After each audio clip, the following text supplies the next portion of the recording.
So these are some cases that I brought it over that could explain how things work on our side.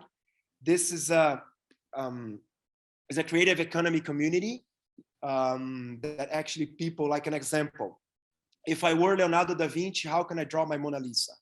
What they're doing here, they were different artists from Brazil were starting to draw different things, and they're giving access to digital galleries for artists to sell it.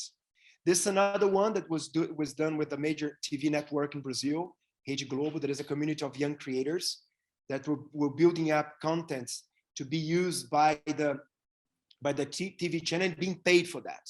You know, like the example, they were on their 50th anniversary. They invite the community to build a zero on top of that, and they start paying from many different people all over Brazil what the idea. So it's a distributed way of generating income. No, this is the Santander example, the peer-to-peer education community. And here is using financial literacy, but could be used in anything that you want. Is how to enable active learning on peer base and providing people gains on the ideas they bring and summarizing it and taking decisions out of the collective intelligence. The civic engagement tool here in New Zealand, in Auckland City, they call it the Up South.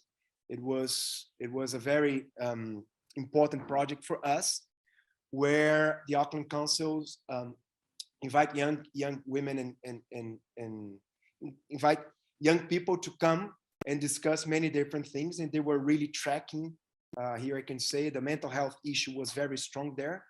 This was an issue that we worked really strong. They were the leaders on the leaders on the OCDE of youth suicide. So it was something that they were working really, really strong, especially in indigenous community. And we start like mapping things like that, you know, that depression is really strong on our network, and what are the solutions that we need to organize people on top of that. So they were using the collective intelligence and paying people. The government was paying people to really build this civic space. This is a young lady that now is working with us as a community leader. And during the pandemic, she was having problem of putting food on the table of her family, and she used Noon to she actually saying here, I planted sunflower, I harvest sunflower, and I ate sunflower. So this is what she's doing. This is the kind of stuff that we like the most, is how can we transform the intelligence of people toward food on their table.